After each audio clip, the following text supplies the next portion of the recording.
Hey everybody, I'm going to read a essay by Joseph Carter titled Bureaucratic Collectivism. It is from September 1941, where it was published in the New International Volume 7, Number 8. I'm going to read a little the Wikipedia entry, which is a paragraph long, on Joseph Carter.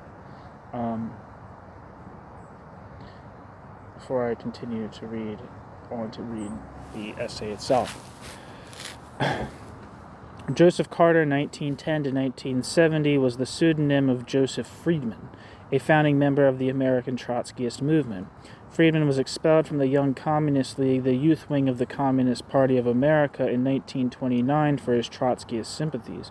He became a charter member of the Trotskyist Communist League, and with Emanuel Geltman and Albert Glotzer, created Young Spartacus, the youth newspaper of the Communist League.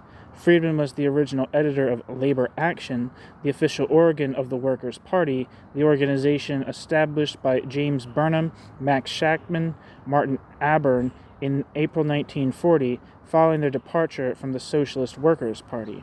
He was one of the originators of the theory of bureaucratic collectivism. He dropped out of political activity after World War II.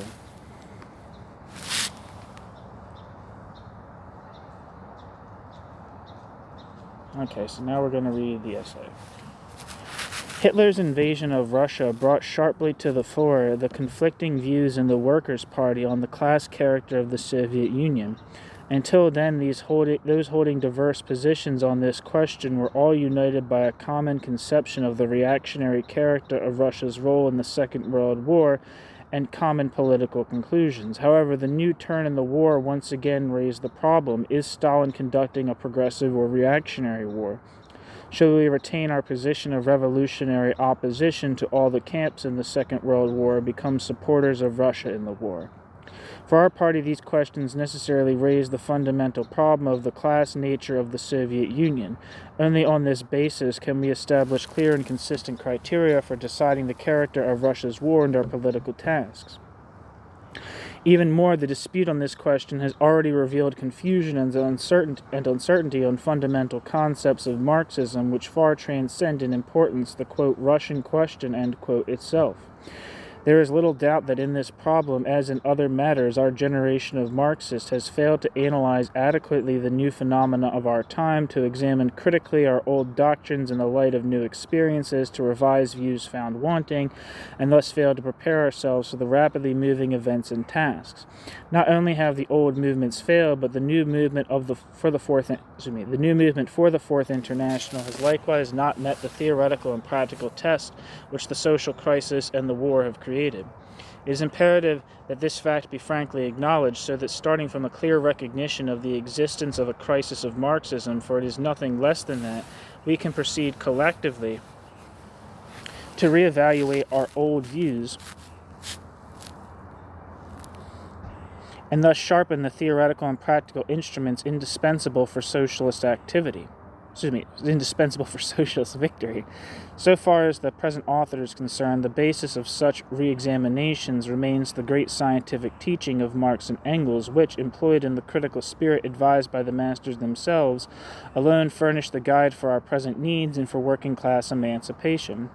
In the present article, I propose to discuss the class character of the Soviet Union, particularly the views of Leon Trotsky, and present my own position in positive form. Section 1. Trotsky's analysis of Stalinism. Trotsky once wrote, quote, "You will agree that a theory is in general valuable only insofar as it helps to foresee the course of development and influences it purposefully." End quote. The Defense of the Russian Revolution, page 22. Let us apply this sound concept to Trotsky's analysis of Stalinism. The origin of the Russian Trotskyist opposition dates back to the sharp factional fight which broke out in the Bolshevik Party after the death of Lenin. Trotsky analyzed this struggle as follows. In view of the fact that the Bolshevik Party had a complete monopoly of political power, that is, excluded all rival parties, the interests of the conflicting classes sought expression through factions of the ruling party. The right wing represented the Thermidorian faction, the pressure of the capitalist restorationist elements, the kulaks, netmen, the old petty bourgeois specialists, and the labor aristocracy, the better-paid workers, white-collar employees, and trade union officialdom. On the other hand, the left opposition represented the interest of the working class. In between these two class forces was the Stalin faction, the, quote, bureaucratic centrist, end quote, wing of the party, representing no independent class, but wavering between the two fundamental factions, veering in the long run towards the right, toward bourgeois restoration.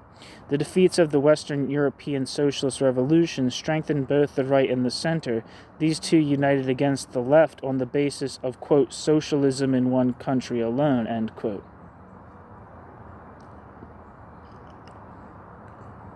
The main internal danger, continued Trotsky, came from the capitalist elements and politically the right wing. The latter favored a slow tempo of industrialization and collectivization and increased concessions and conciliation with the rich and middle peasants. Stalinists were attacked primarily for constantly conceding to the right wing. Trotsky spoke of the existence of elements of dual power in Russia, bourgeois and proletarian. He warned that the destruction of the proletarian wing of the party would spell the victory of the Russian Thermidor. That is, the destruction of nationalized property and the establishment of capitalism. Such, according to Trotsky, was the objective meaning of the factional fight in the Bolshevik Party and the logic of its development. Early in 1928, Trotsky wrote, quote, the socialist character of industry is determined and secured in a decisive manner by the role of the party, the voluntary internal cohesion of the proletarian vanguard, the conscious discipline of the administrators, trade union functionaries, members of shop nuclei, etc. If we allow that this web is weakening, disintegrating, and ripping, then it becomes absolutely self-evident that within a brief period nothing will remain of the socialist character of state, industry, transport, etc.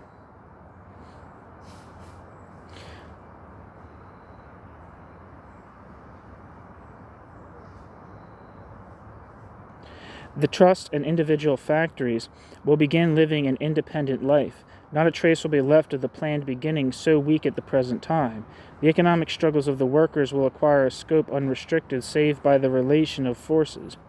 The state ownership of the means of production will be first transformed into a juridical fiction, and later on even the latter will be swept away. End quote. Trotsky, from the Third International after Lenin. Trotsky's prognoses were refuted by history. The first 5-year plan, put into effect a few months after he had penned the above line, strengthened and centralized state ownership and control over the trusts and factories and extended the planned economy on a scale never reached before. The Bolshevik Party was destroyed, both its left wing and right wing liquidated politically and physically. The proletarian, quote, web, end quote, was broken, but the Stalinists extended their totalitarian domination over the economy. At the same time, the bureaucracy destroyed virtually all the old capitalist elements in the economy. Contrary to Trotsky's predictions, the destruction of the Bolshevik Party did not mean the end of state property and planning. Russia did not travel the road of Thermidorian capitalist restoration. On the contrary, the Stalinist counter-revolution took a new, hitherto unknown path, the road of bureaucratic absolutism. Yet Trotsky, in the above quotation and on innumerable other occasions, stated that, quote, the socialist character of industry is determined and secured in a decisive measure by the role of the party, the voluntary internal cohesion of the proletarian vanguard, etc., end quote. That is, the socialist character of state industry was determined by the domination of the proletarian party in the state and through it in the economy, or put in another way, the economic power of the proletariat rested on its political power.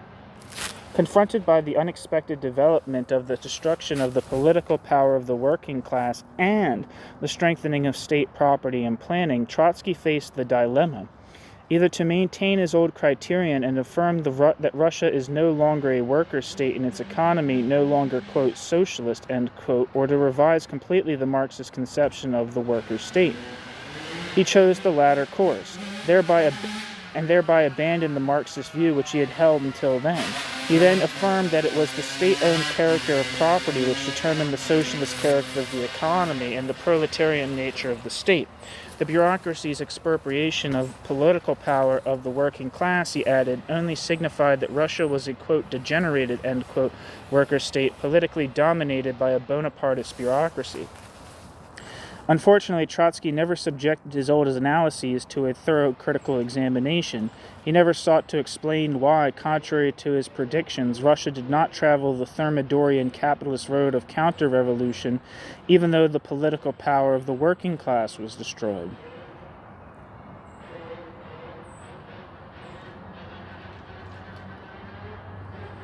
It is true that he often declared that, quote, the bureaucracy, after a stubborn resistance, found itself compelled by the logic of its own interests to adopt the program of industrialization and collectivization, end quote. The Kirov assassination, page 25, emphasis in original. But this would only indicate that the logic of the bureaucracy's own interests was not capitalist restoration or socialism, but its absolute rule in the state and economy.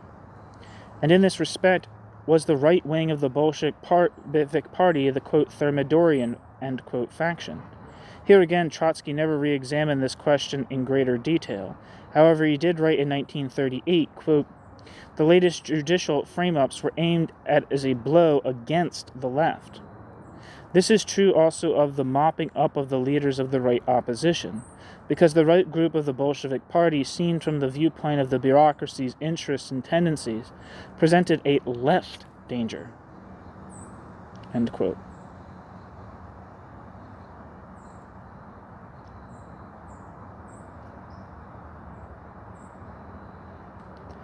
The correct appraisal of the relation between the right wing and the Stalinists involves a serious revision of the old view as to the, quote, class struggle, end quote, in the Bolshevik party. It is strange indeed that the right wing, the, quote, Thermidorian, end quote, faction, whose policy was that of resistance to rapid industrialization, was to the left of the bureaucracy, by which, quote, the logic of its own interests, end quote, adopted the program of rapid industrialization and collectivization. Strange, that is, from the viewpoint of those who hold that Russia is a worker state. It should be recalled that in 1929 there were Russian oppositionists who had advocated a bloc with the right wing against Stalinism. Trotsky at that time wrote a vitriolic attack on this proposal as, quote, unprincipled, end quote, because it would mean a united front of the left and the right against the, quote, centrists, end quote. In this case and in others, the false analysis led to incorrect politics. Section 2, Stalinism and Bonapartism.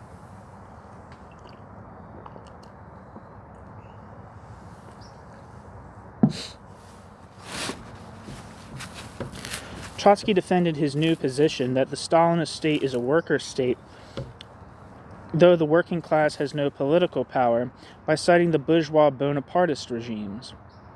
Under Bonapartism and fascism, the bourgeoisie is deprived of all political power and is in fact politically oppressed. Despite this, the bourgeoisie remains socially the ruling class and the regime is bourgeois in character. Stalinist Bonapartism, according to Trotsky, has an analogous relation to the Russian working class. The analogy would be valid only if the political expropriation of the working class had been accompanied by the strengthening of its economic and social power, its domination over society.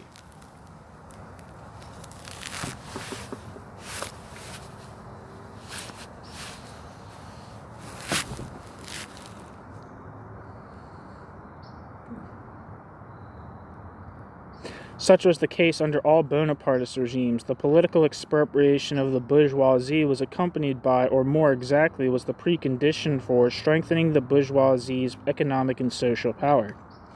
In a more complex form, this holds true for fascism. Marxists have adduced abundant empirical evidence to prove this contention. But what does the evidence show as regards Russia? Simply this, that the working class has been deprived of all economic and social as well as political power. The strengthening of state property and planning, which aligned allegedly signifies the social rule of the proletariat, results in the increased economic, social, and political oppression of the working class. Here is a process which is the exact opposite of what occurs under Bonapartism.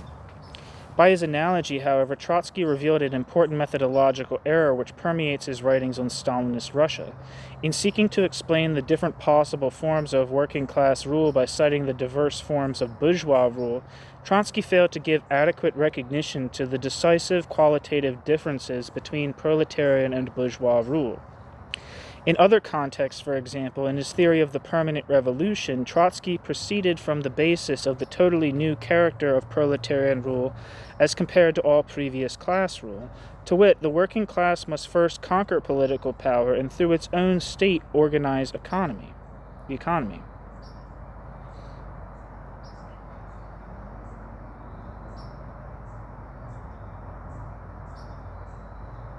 And with successful socialist revolutions internationally, build a world socialist economy which would lead to the dissolution of the workers' states and the proletariat as a class to the triumph of world socialist classless society. Every ruling class has its own laws of development and its own forms of economic, social, and political domination, rule. The bourgeoisie, for example, first develops its economic power, capitalist ownership of the means of production and exchange in the womb of feudalism, and then struggles for political and social power. In bourgeois society, in other words, the rule of the capitalist class rests basically on bourgeois private property. The state power defending this property may be in the hands of a semi-feudal aristocracy, a military clique, a parliamentary government controlled by the big bourgeois or petty bourgeois parties, a Bonapartist bureaucracy, a fascist bureaucracy, etc. Quite the contrary is the case of the proletarian revolution and proletarian state. The proletariat is a propertyless class. Its control over economy and its domination in society is possible only through winning first political power. It is through its state power that the working class becomes the ruling class and develops the conditions for the abolition of all classes, the socialist society. Without political power, the working class cannot be the ruling class in any sense. Of course, the workers' state may assume different forms, but whatever the form, the state must express the political power of the proletariat. Once it is acknowledged, as Trotsky and everyone in our movement has, that the Russian workers have no political power whatsoever, this is tantamount to saying that Russia is no longer a workers' state. But can there not be a sick, degenerated workers' state?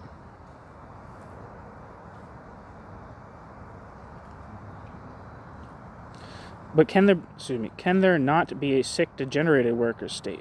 History has given the answer. The regime of Lenin and Trotsky was a sick, bureaucratized, revolutionary workers' state, as Lenin and Trotsky themselves often affirmed. In a healthy workers' state, there would be complete democracy, the working class exercising its power democratically through Soviets, trade unions, rival parties. This state of affairs, as is known, never existed in Russia. The political rule of the working class was expressed almost exclusively through the dictatorship of the Proletarian Party, the Bolsheviks, with extreme limitations on Soviet and Union democracy from the earliest days. The administration of the state and economy in culturally backwards and isolated Russia, while controlled by the Bolsheviks, was in the hands of a bureaucracy. The Bolsheviks expected and worked for the extension of the Russian Revolution into the more advanced industrial countries, which would break the imperialist encirclement, raise the Russian industrial and cultural level, and thus create the preconditions for complete workers' democracy. When these conditions did not materialize, the Stalin faction, which controlled the party apparatus, expressed the dominant desire of the bureaucracy for a peaceful and stable national existence. The old Bolshevik and bourgeois elements of the bureaucracy were eliminated and a new bureaucracy created. The theory and practice of National Socialism, quote, socialism in one country alone, end quote, was developed as the great social rationalization, quote, ideology, end quote, of the bureaucracy. With the Stalin faction as its representative, it utilized its central administrative control over the state and economy to conduct a civil war to destroy its internal opponents, proletarian and bourgeois. And on the one hand, it destroyed the limited workers' democracy that had existed, liquidated the old Bolshevik Party, and converted the Communist International into the world detachment of Stalin's office and the GPU. On the other hand, it wiped out virtually all remnants of the old capitalist elements in the economy, strengthened state property, and extended the industrialization and collectivization of the country. Thus, when the Stalinists announced the, quote, complete and irrevocable victory of socialism, end quote, they were indeed proclaiming to the world the triumph of bureaucratic collectivism. Section 3. Bureaucratic collectivism. What kind of new society? Stalinist Russia is thus a reactionary state based upon a new system of economic exploitation, bureaucratic collectivism. The ruling class is the bureaucracy which, through its control of the state collectively owns, controls, and administers the means of production and exchange. The basic motive force of the economy is the extraction of more and more surplus labor from the toilers as to increase the revenue, power, and position of the bureaucracy. The economy is organized and directed through state totalitarian planning and political terrorism. The toilers are compelled by the state as well as economic necessity to labor in the factories and fields. Forced labor is thus an inherent feature of present-day Russian productive relations. The relations within the ruling class, the share which individual bureaucrats receive of the wealth produced, their relative power and position, the manner in which persons enter or are forced out of the ruling class are determined by non-economic, primarily political factors. Through the state monopoly of foreign trade, the bureaucracy has a complete monopoly over the internal market, the exploitation of the abundant material and human resources of the country, for the investment and for the sale of goods. This monopoly is indispensable for the Stalinist imperialist exploitation and oppression of the national minority peoples of the Soviet Union, the Ukrainians, the Georgians, etc.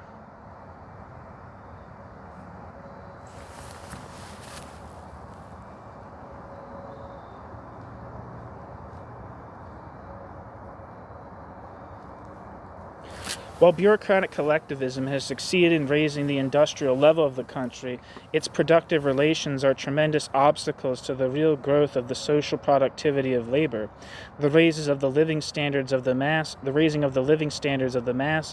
and the economic and political freedom of the workers and peasants.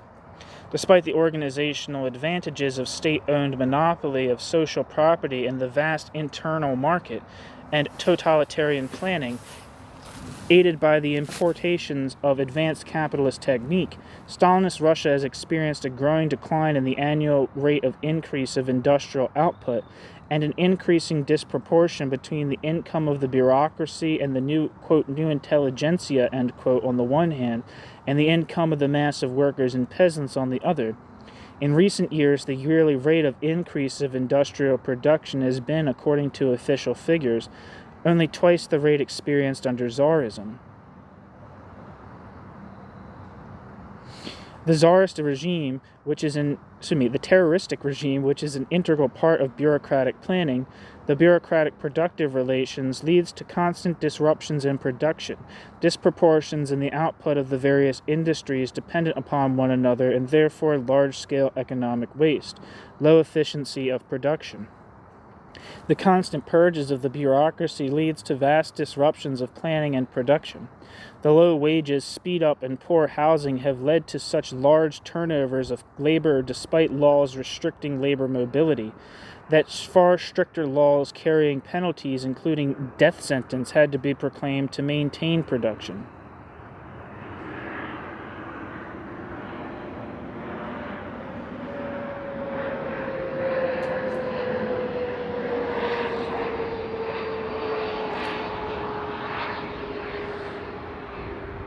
The progressive, organic, and long-range development of the productive forces, the real growth of the social productivity of labor, and the raising of the standard of living of the masses demands scientific planning, that is, democratic planning by and of the masses. This is the antithesis of Stalinism. Then again, bureaucratic collectivism is a naturally limited economy. a nationally limited economy, or more accurately confined to a single backward, quote, empire, end quote, Stalinist Russia. In relation to the capitalist imperialist states, Russia occupies the position of a huge national trust which, by monopolizing the home market, intensifies the contradiction existing within these countries between the tendency for the unlimited increase of the capitalist productive forces and the growing limitations of the markets for capital investment and for the sale of commodities.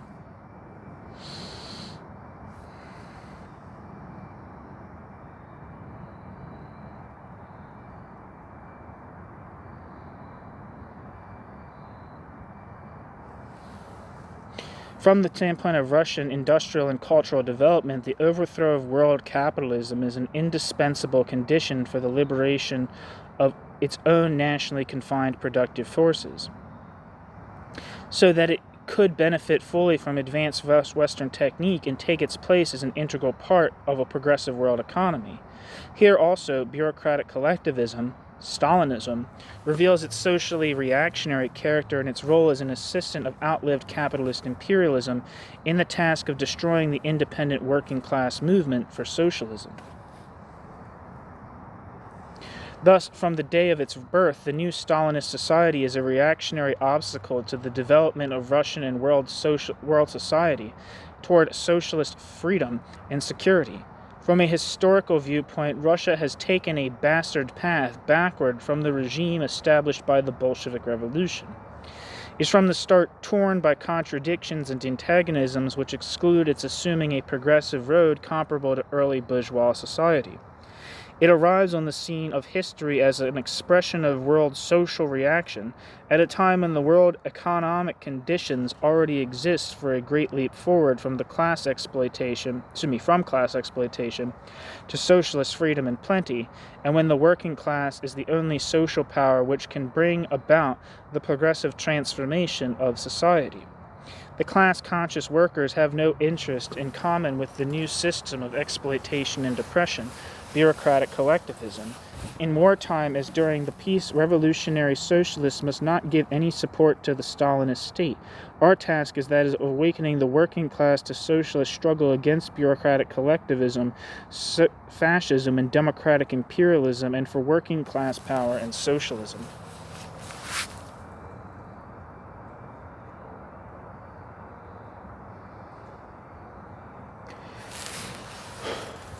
Section 4. Shachtman's Theoretical Confusion. What are Shachtman's views on Russian society? A quick reading of his article, Is Russia a Workers' State?, would suggest that he is in fundamental disagreement with Trotsky on the nature of the Russian economy and society, and in basic accord with those who hold that Russia is a new reactionary exploiting society. Hence, I propose to show the appearance belies the reality. While accepting the latter position in, quote, form, end quote, Shachtman has adopted the former position in, quote, essence, end quote. The result is an illogical, eclectic combination of incompatible ideas, which is called a third position.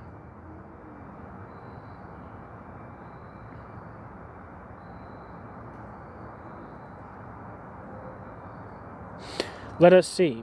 At the last plenum of the National Committee of the Workers' Party, Shachtman declared that in our movement only two contributions, aside from Trotsky's, had been made to the clarification of the Russian question. First, the introduction by Carter on the qualitative differences between the state rule of the proletariat and the state rule of the bourgeoisie, already discussed in the first sections of the present article. Second, the distinction between, quote, property forms, end quote, property relations, end quote, introduced by Shachtman himself. On the latter question, Shachtman writes in his article, quote, Trotsky speaks interchangeably of the, quote, property forms, end quote, and the, quote, property relations, end quote, in the country as if he were referring to one and the same thing, end quote. It is true that under Stalin, quote, state ownership of the means of production and exchange continues to exist.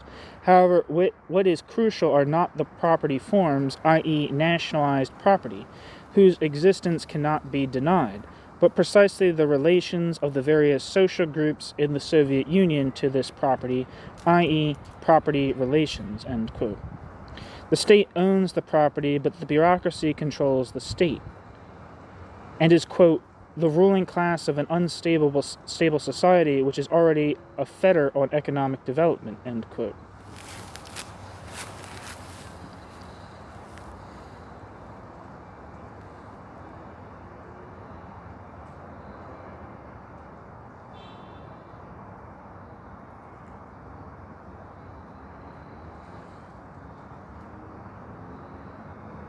Sorry, where am I?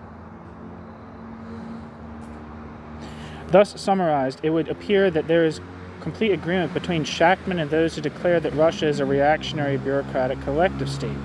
What is, quote, crucial, end quote, are the property relations, writes Shachtman. But what are, quote, property forms, end quote, as distinct from property relations? Shachtman defines them by giving examples. Private property form, as under capitalism and other class societies, state or collectivist form of property, as under Leninist Russia and Stalinist Russia.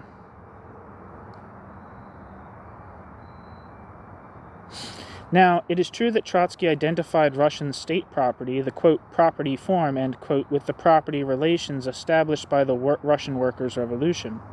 But Trotsky did this not only, quote, as if he were referring to one and the same thing, end quote, as Shachtman writes, but because he was consciously referring to one and the same thing.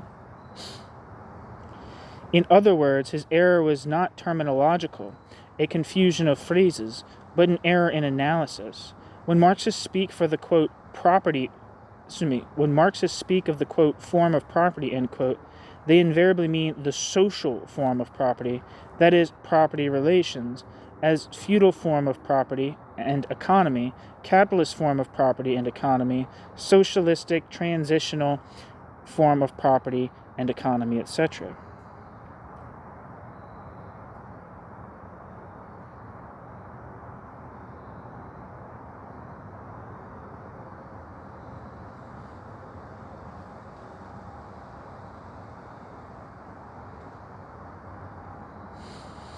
I'm getting a little confused here.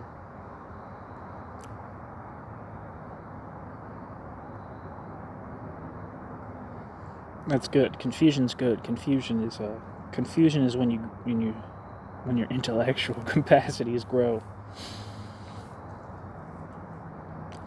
If for the sake of greater clarity on the new Russian phenomena, Shachtman chooses to introduce a terminological distinction between, quote, form of property, end quote, and, quote, property relations, end quote, he can do so but only on one condition, by making clear that by, quote, form of property, end quote, he does not mean, quote, social form of property, end quote.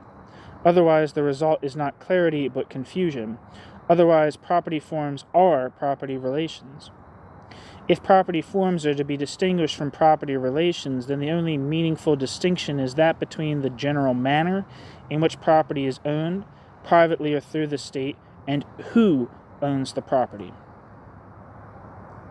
So that one can say on the basis of private property, you can have feudal property relations and bourgeois property relations. On the basis of state ownership, you can have the proletarian socialistic property relations and bureaucratic collectivist property relations. This would be a distinction between the technical organization form of property and economy and the social form of property and economy. This is what Shachtman appears to say in the section Property Forms and Property Relations. To repeat once again, the property relations are, quote, crucial, end quote, in determining the character of Stalinist society. Stalin, while retaining the state property forms, destroyed the property relations established by the Russian Revolution. This was a social counter-revolution. We find Shachtman writing in a later section of the same article, quote, in the Soviet Union, control of the state, sole owner of social property, makes the bureaucracy the most powerful economic class. Therein lies the fundamental difference between the Soviet Union, even under Stalinism, and all pre-collectivist states. The difference is of epochal historical importance, end quote. Max Shachtman.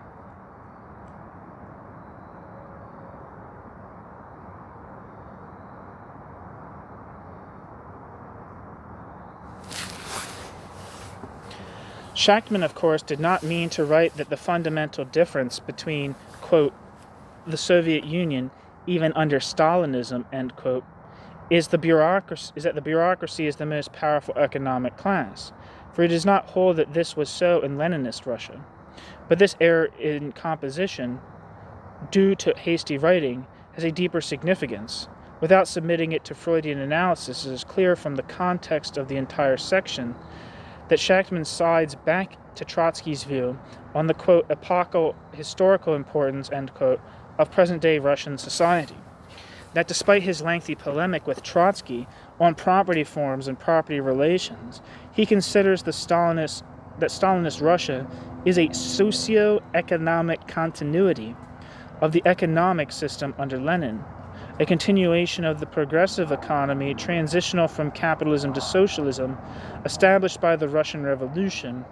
Immediately following the paragraph quoted above, Shachtman adds, quote, of epochal importance, we repeat, for our analysis does not diminish by an iota the profound social revolutionary significance of the Russian proletarian revolution. Starting at a low level, lowered still further by years of war, civil war, famine, and their devastation, isolated from world economy, infested with a monstrous bureaucracy, the Soviet Union nevertheless attained a rhythm of economic development, an expansion of the productive forces which exceeded the expectations of the boldest revolutionary thinkers and easily aroused the astonishment of the entire world. This was not due to any virtues of the bureaucracy under whose regime it was accomplished, but in spite of the concomitant overhead waste of that reign.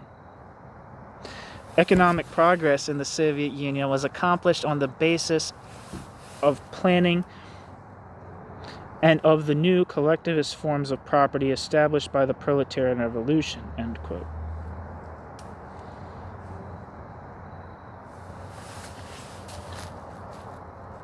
Section 5.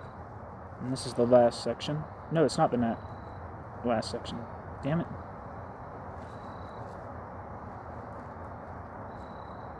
Section 5. Trotsky's concept of Soviet economy. Here in full bloom is Trotsky's basic analysis of present-day Russian economy. The Russian Revolution is not dead. According to both Trotsky and Shachtman, it exists in the, quote, progressive, end quote, collectivist forms of property. To deny this, it would appear from the above, is to, quote, diminish the profound social revolutionary significance of the Russian proletarian revolution, end quote, no less. But Shachtman had written that, quote, what is more crucial, end quote, in determining the character of Russian economy and any economy, quote, are not the property forms, i.e., nationalized property, but precisely the relations of the various social groups in the Soviet Union to this property, i.e., property relations, end quote. Emphasis, including the triumphant exclamation point, is Shachtman's. If these property relations, bureaucratic class exploitation of the workers, are, quote, crucial, end quote, why did not Shachtman compare them to capitalist property relations and show why the former are, quote, more progressive, end quote, than the latter? The fact is that despite Shachtman's painstaking insistence on the basic distinction between Russian, quote, property forms, end quote, property relations, end quote, his collectivist forms of property look like, feel like, and act like, that is, are, what Trotsky interchangeably called property forms and property relations. Shachtman then agrees with Trotsky on the social and historical significance of Stalinist Russia as a progressive economy and society transitional from capitalism to socialism. He follows Stalin's method of comparing the superiority of nationalized property over bourgeois private property and citing the economic progress experienced under Stalinism as empirical evidence of this superiority. Thus, in his attempt to combine the position that Russia is a new reactionary system with the opposite view that it is a progressive economy established by the Russian workers' revolution but distorted by bureaucratic domination, Shachtman adopts arguments and terminology from the first position up to the point when he reaches the crucial problems of the concrete social and historical significance of Russian economy, the core of the dispute. He then employs Trotsky's arguments and essential theoretical conclusions without, however, drawing other inescapable theoretical and political conclusions which necessarily follow from them. Several years ago, Trotsky quite correctly wrote that anyone who holds that Russia is a new economic system of exploitation and agrees with what he, Trotsky, considered the criteria as to what constitutes a progressive society, and Shachtman fits this description, must be in essential agreement with him. In a polemic against a French comrade, Trotsky stated that for the sake of argument he would concede that Russia is a new class society and the bureaucracy a new exploiting class. He continued, quote, "But that does not prevent us from seeing that the new society is progressive in comparison with capitalism, for on the basis of nationalized property, the new possessing, quote, class, end quote, has assured a development of the productive forces never equaled in the history of the world. Marxism teaches us, does it not, that the productive forces are the fundamental factor of historic progress. A society which is not capable of assuring the growth of economic power is still less capable of assuring the well-being of the working masses, whatever may be the mode of distribution. The antagonism between feudalism and capitalism and the decline of the former has been determined precisely by the fact that the latter opened up new grandiose possibilities for the stagnating productive forces. The same for the USSR. Whatever its mode of exploitation may be, this new society is by its very character superior to capitalist society. There you have the real point of departure for Marxist analysis, end quote. That's Trotsky from, once again, the USSR Defense from November 4th, 1937. Shachtman agrees with Trotsky as to what is the, quote, real point of departure for Marxist analysis, end quote, of the historical significance of Russian society. He agrees with Trotsky's appraisal of Russian economic progress under Stalinism. He agrees with Trotsky's estimate of the relation between present-day Russia and capitalism. That is, he is in complete accord with Trotsky's basic position on Russian economy and society. But why the repetitious insistence that Shachtman agrees with Trotsky, one may ask? The simple reason is Shachtman's article itself. His arguments against the view that Russia is a, quote, worker state, end quote, his emphasis that what is, quote, crucial, end quote, are property relations and not nationalized property, his characterization of the economy as a new system of class exploitation, and the bureaucracy as a new ruling class, all these suggest that Shachtman does reject the fundamental position of Trotsky on Russian economy. In the not very brief article, he several times repeats the phrase about the, quote, historical significance, end quote, of the collectivist form of property, devotes only a few lines as to what this significance is, and nowhere explicitly declares that he agrees with Trotsky that Russian society is progressive as against capitalism. Trotsky's view, nonetheless, is the basic premise of the final section of his article, the defense of the Soviet Union.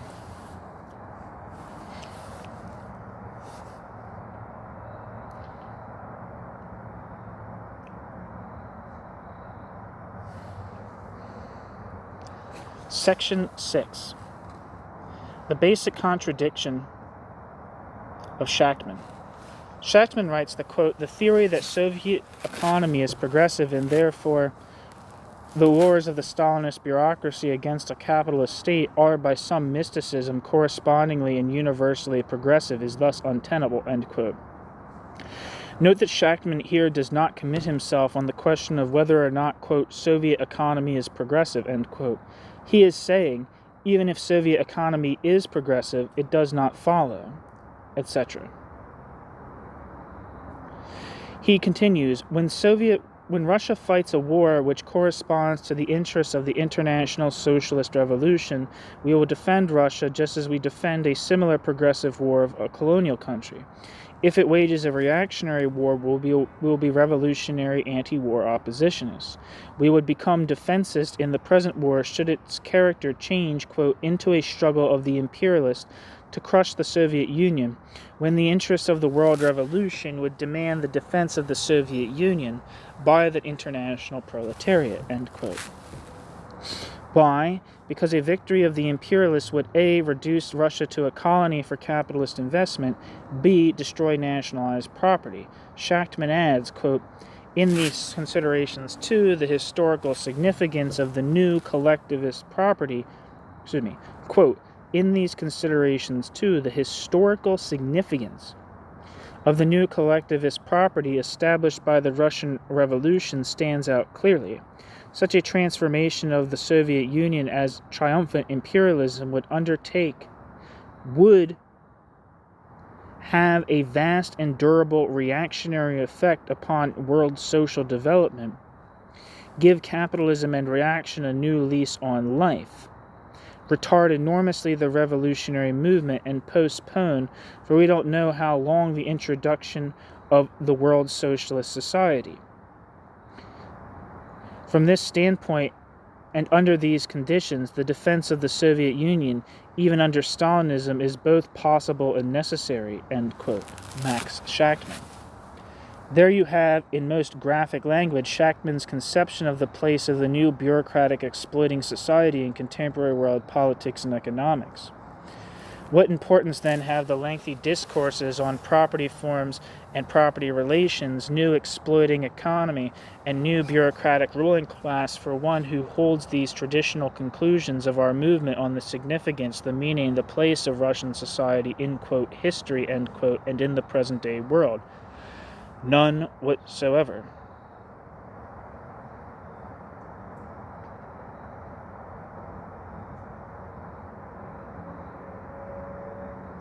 But Shachtman today is not for the defense of Stalinist Russia. This is all to the good. But why is he not a defensist?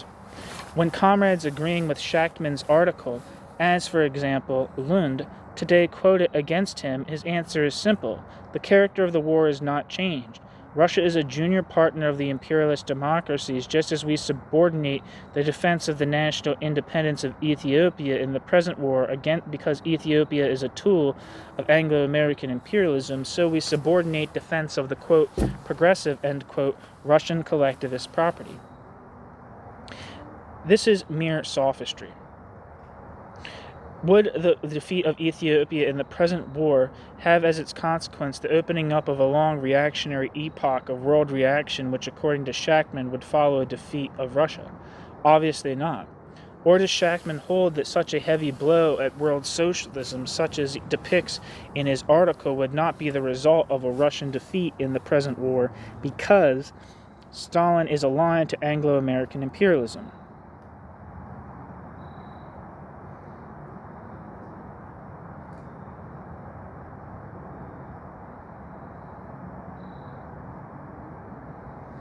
An affirmative answer makes no sense.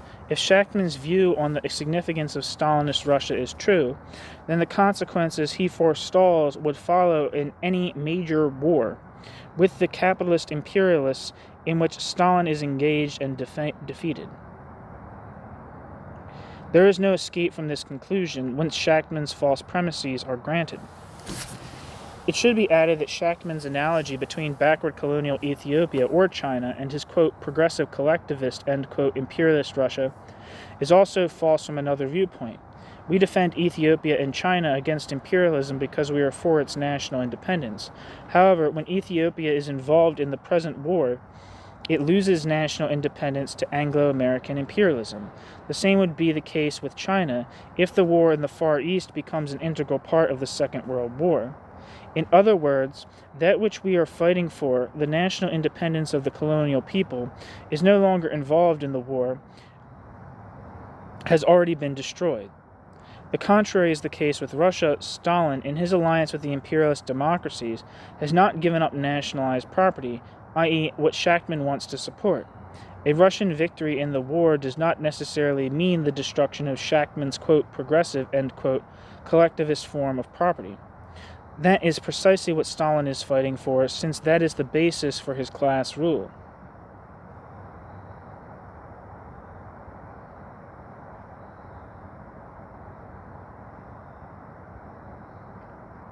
The analogy here is a hasty, ill-considered argument which may sound good but is on analysis deceptive and false. Shachtman, therefore, has no consistent theoretical or political basis for his present position on Russia in the war. All his other arguments are subsidiary to the main points considered above.